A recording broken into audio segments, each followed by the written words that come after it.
You can be sitting in an office somewhere and somebody's looking at you, and you will. How many of you are at the store and then you feel somebody consciousness penetrating, you look back and then they turn away really quick, like, oh, they saw me. Whoa.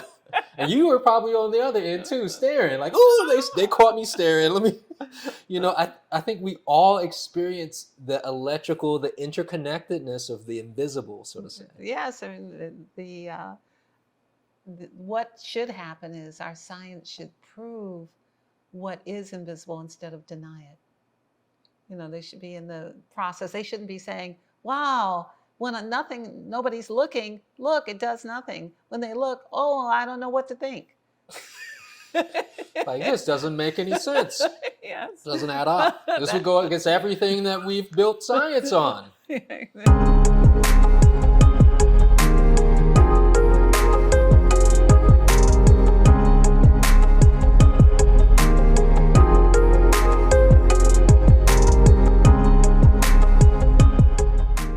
Welcome to Call for the Truth.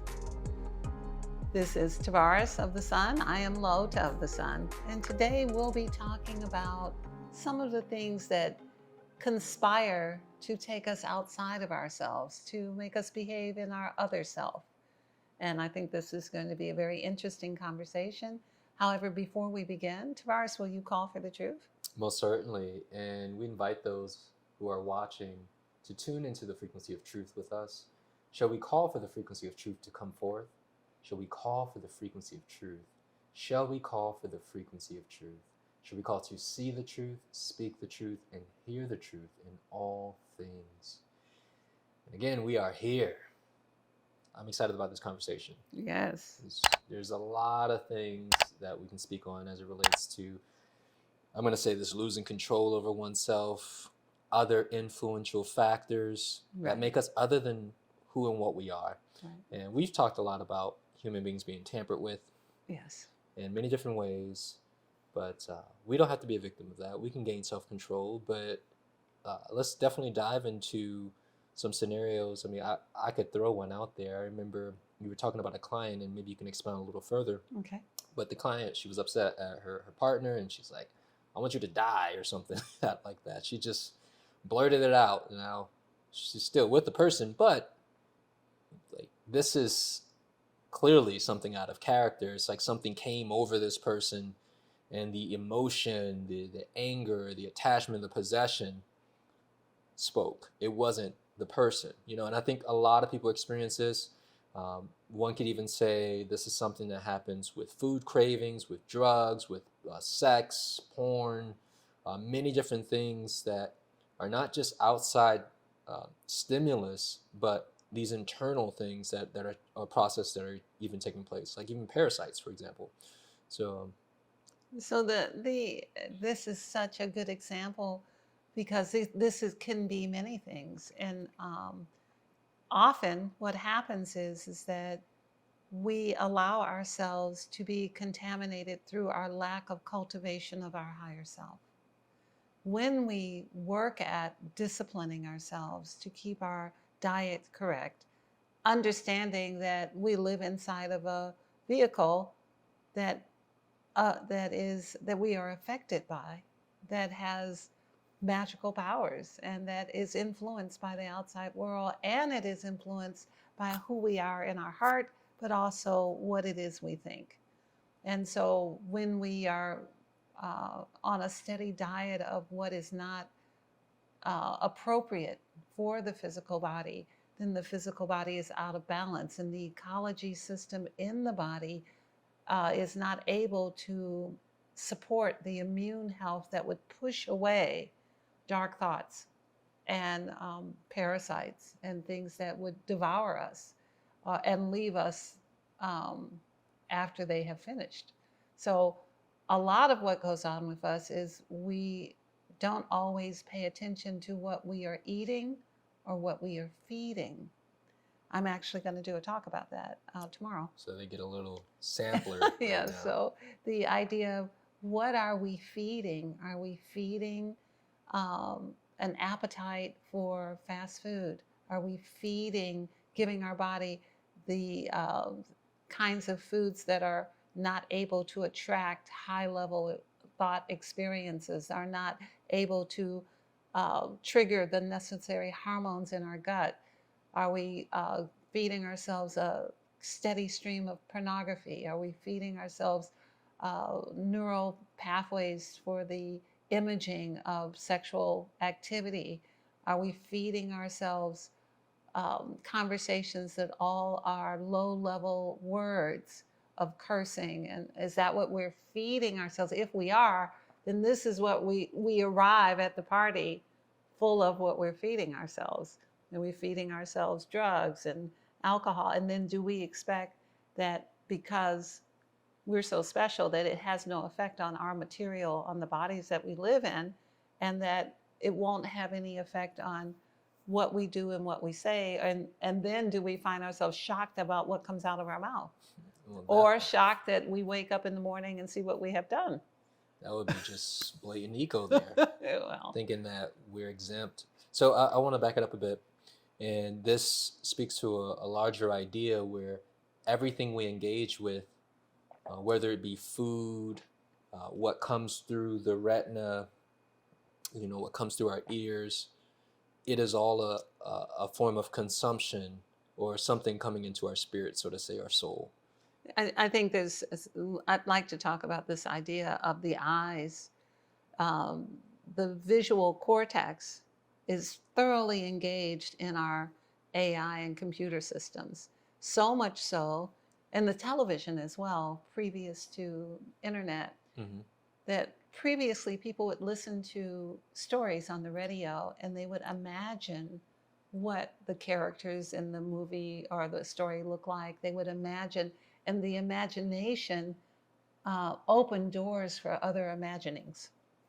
And through the bright colors, the kind of violent colors that we see on the internet, and the darkness that movies are filmed in, there's all kinds of information being transferred to us that then informs our visual cortex. And now when we close our eyes, we don't have access to the divine circuitry of the imaginarium that humans are connected to. So in a sense, we're going to be handicapped We, by having it do the work for us, and the muscle is atrophied. and this really shows up when people are addicted to pornography, where it has to be more spectacular every time. It has to be greater. It has to be bigger, because the visual cortex is no longer working with reality. It's all like an animated cartoon kind of experience, which takes you further and further from nature and from what's real. I like to build on that with the hormones, the dopamine, the hits, and it has to be greater and greater, Yes. literally like a drug, looking for the next high. It is a drug. So sometimes, because of depending on our level of attention and our level of addiction to those levels, that when we are confronted with reality, it pales by comparison. I could see. So it is so important that men and women be together in all ways. This is how the species will continue. This is how humanity becomes sovereign. But these kinds of things separate the masculine from the feminine in the visual cortex, because when confronted with reality, it's not good enough. Because now you've bought into the cartoon, you've bought into the violent colors, you've bought into the emotion that you are engaging in the visual cortex. So this is one of many things that ends up separating people, because they can't reach that level of satisfaction that they have at the computer. So this is going in a bit different of a direction in terms of the understanding, but it's hitting, it's landing for me. This idea of our engagement with the technologies, they are essentially making us other in a negative context, where we're not ourselves. Our engagement with the other, for example, a male and female relationship, we are operating again as other, where it's not natural, it's unnatural, and we have these unnatural expectations based upon whatever impressions from Yes. the media or whatever we're engaged in. And the proper cultivation, if a person would like to get back to their own divine design, then they would cultivate the discipline of making sure that they feed what they're feeding. Like, are you feeding AI by giving it your attention, and then is it then affecting you? It's it's something that goes in both directions. I'd like to touch on Yeah. that because you were mentioning it earlier, and what came to mind was I don't think that people are fully conscious that this is something at play Yes. where you are consuming. And it makes me think about one of Yes. my old coworkers. It was a young lady back in the day, and she loved horror films, and she really thought that it's not affecting her. And at that time, I was in my spiritual process, and I was like, "Why are you watching this?" She's like, "I think it's funny, and people running and falling and slipping, and the person with the knife and whatever she's watching." And I'm like, "You don't see how that's messing you up?" No, because it's not. She could not see. So I think that there are more people out there who feel that they can engage with whether it's horror, whether it's pornography, drugs, and other things, that they are not impacted. And then on top of that, they're not feeding something else. They're not giving of themselves to some other type of entity or energy. I think this is typical of all addictions, that people think they're unaffected if they're alcoholic. They think they're unaffected if they're drug addicts. They think they're unaffected if they're sexual addicts or pornography. They, oh, I'm unaffected. I just have to watch it 3 times a day. I'm unaffected, but if I don't have one, I'm going to be nervous. Yeah. If I don't see that, if I don't get a drink, I'm going to, so I think that's like a classic example of denial in those situations. Horror films are, that's a feeding of this aspect of wanting to play with darkness, wanting to be engaged. And quite frankly, those things are designed in such a way where what is inappropriate for humanity is in there and can animate from the eyes looking at it. So we often wonder in science when people say, we have a petri dish, and when we observe it, we see that it doesn't, when it's left alone, it doesn't do anything, but when we look at it, it moves. It's because we are electrical beings. We have power coming out of our brains and in and out of our eyes, and then when we look at a thing, we animate it. When you hold a baby and you look away, and the baby's like, come back over here, I want to feel that Yeah. animation. Animate me, mama. Yeah, and it's the Daddy. same, that we don't consider that we have power, and that the power then animates something in every experience. So this idea of looking at something engages the consciousness of what we're looking at, whether it's AI, which is conscious, or whether it's anything else. If we are engaged in something that is against our life, and we give it all of our attention several times a day on a daily basis, we no longer have it, it has us. We're not having a cigarette, the cigarettes are having us. We're not having, you're not looking at something inappropriate on television, it now is calling you forward. So it's that kind of an exchange, and we need to be mindful that we cultivate ourselves back into our humanity so that we can be together as humans, because this level of separation takes us away from each other on all levels. Introductory energetic clearing. This shamanic clearing specifically targets addictions, negative thought forms, anger spheres, and more. Of the Sun cleans and clears the primary things affecting our energetic body and gives us tools to support our healing journey. This service is priced perfectly for your regular energetic maintenance. Recommended use is once a month. For more information and sign up, visit ofthesun.com. I got two things. When you were talking about the cigarette and also television, the word entrainment came up. Yes. Where you're entrained, like the thing has you, like a hypnotic spell, so to say. But then I was also, or prior to that, I was thinking about how this idea of staring at a thing and how you animate it, how it can be dual. What about like the positive things?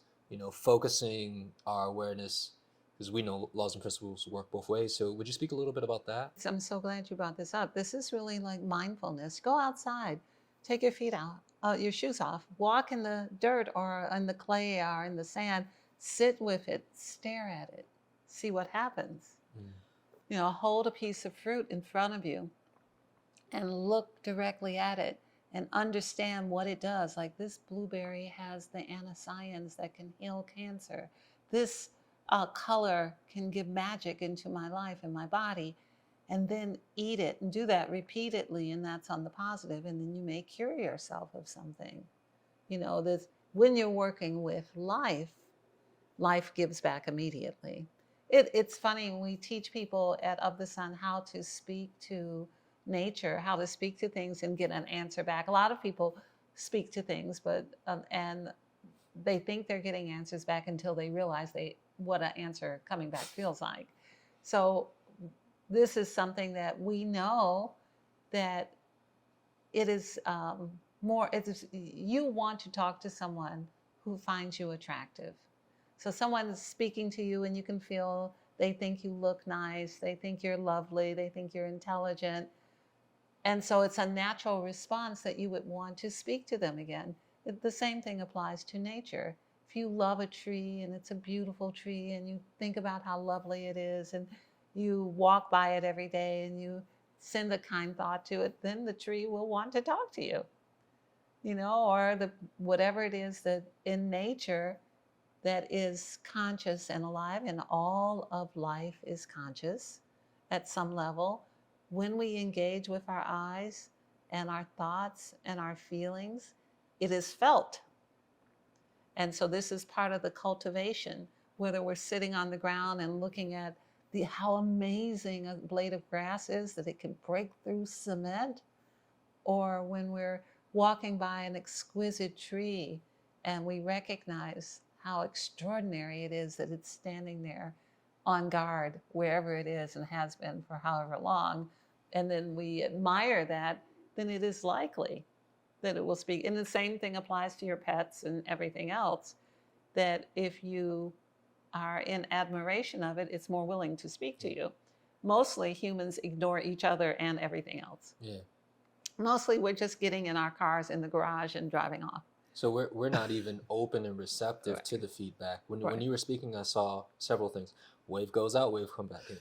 Right. And I was thinking about, I've done a couple of these exercises, and speaking or sending gratitude to like a tree or a plant, and then feeling the reverberation come back. Like, ooh, I felt something. I felt the response. One of the things, and the other thing that came to mind was, it seems like there needs to be a greater level of importance or reverence, respect, or clarity, a little of all that, as it relates to, there's more going on with us than just the physical meets the eye, so to say. Like when you were saying, we are sending electrical signals, and I'm like, ooh, I see that, and the baby example was so perfect because we know what that's like. Even if you don't have children, the child wants your attention, wants you to look at. You can be sitting in an office somewhere and somebody's looking at you, and you will. How many of you are at the store and then you feel somebody consciousness penetrating, you look back and then they turn away really quick, like, oh, they saw me. Whoa. And you were probably on the other end too, staring, like, oh, they caught me staring. Let me, I think we all experience the electrical, the interconnectedness of the invisible, so to say. Yes, I mean, what should happen is our science should prove what is invisible instead of deny it. They should be in the process. They shouldn't be saying, wow, when nobody's looking, look, it does nothing. When they look, oh, I don't know what to think. Like, this doesn't make any sense. Yes. Doesn't add up. This would go against everything that we've built science on. Yeah, it's the opposite. What should happen is the unseen and the metaphysical, the aspect of everything must happen first as an idea, which is in the unseen, and then come forward into the seen. And the funniest thing to me is when people say they don't believe in the unseen. I'm like, but you count with numbers, don't you? You believe in numbers, don't you? Because it has to do with your bank account. So it seems to be very compartmentalized. Yes, very much, very Very much much. compartmentalized. The idea of recognizing that we are greater and that our bodies are directly connected to our experience, and that what's going on is that we are not, as I hear people say all the time, oh, we're just meat sacks. No, I'm not a meat sack. That feels very derogatory. It Yeah. feels very disrespectful Well, of the yes, body. yeah, that's not, yeah, I defy you to talk to your body now that you've referred to it like that. Remember this idea of being in admiration. Hmm. Like, I think I want to be in nice and think admiring thoughts of my body so that I can hear what it has to say about things. So I'm in constant conversation and teaching others how to be in conversations with aspects of creation who are quite intelligent, much more intelligent than some of the things that we're doing, that become parasites on us, who will leave us a dead carcass when they're done. Yeah. And we see that all over our world, that when people become addicted and then they lose contact with other humans, and then they have nothing but the addiction, then the addiction devours them. And this is not the way it is meant to be with humans. We need to cultivate ourselves enough that we become attractive to another, that we are thinking attractive thoughts so people want to talk to us. We're being in admiration, as you said, and I wrote my book about it. You know, it's the first words in my book. Gratitude is the currency. If there is no money tomorrow, gratitude will get you where you need to go. When you have been grateful to people, when you have given them that, when they, that's what people really want from you, is they want you to be, you give your children millions of dollars worth of gifts and cars and houses, and they have no gratitude, you have nothing. But the gratitude of having given one small child one thing is enough to light up the world. So gratitude is the currency, and it's encouraged that we be in admiration, that we be in gratitude to our fellow humans, and that the things that devour us, the addictions, the parasites, the things that we lean into, we recognize that we still have the power to step away from them. We can choose in every instant what we will adhere to, what we will think about. In every situation, we do not have to choose the lowest common experience. We can choose not to eat food that is not good for us or that has psychotropic drugs in it that would make us eat garbage. We can choose not to have our minds altered because everybody does it. Everybody gets high, so we're going to just get high and have our minds altered. We can choose to be alert and aware and feel our experience and then go for the higher experience. This is truly sovereignty. Sovereignty is not just you can figure out how to get your food and water. Sovereignty is that you know how to be a human with other humans in a human world on the earth with a living earth. That is sovereignty. So that's really what I wanted to talk about today. Yeah, feels solid. Like we got some solutions in there, practical things, um, especially as it relates to this idea if we have a choice. Always. We can choose, and we have a choice on what we eat, what we are feeding, what we're allowing to feed off of us. Yes. Is it a fair exchange?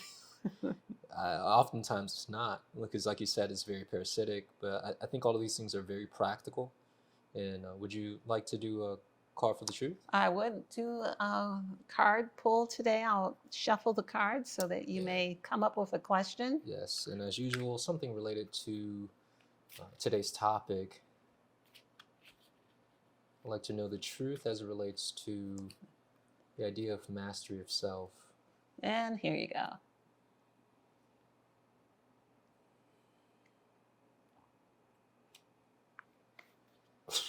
Dang, this is dope. The card theme is power, and it's yellow for the solar plexus. So we know. And the maxim is the elusive true source. Let's start that over. Got to put some respect on it. The elusive true source of personal power is in living an authentic life. Yes. And the authenticity is in the nature of the divine being that we are, not in the things that we make and play with, like our computers and Yes. all the things that we make in the lab and that we're playing with. That is not the authenticity of this planet, nor is it what we are made of. Yeah, it's artificial. It is, and it's not that we should disrespect the things that we make, but they are not greater than us. We made them. So we are True. the master of that. Yes. We should not let them eat us for snacks. So thank you so much. We hope we'll see you again. We'd like to end our session today by giving you In Lakesh Veritas with honor, respect, and gratitude. Thank you.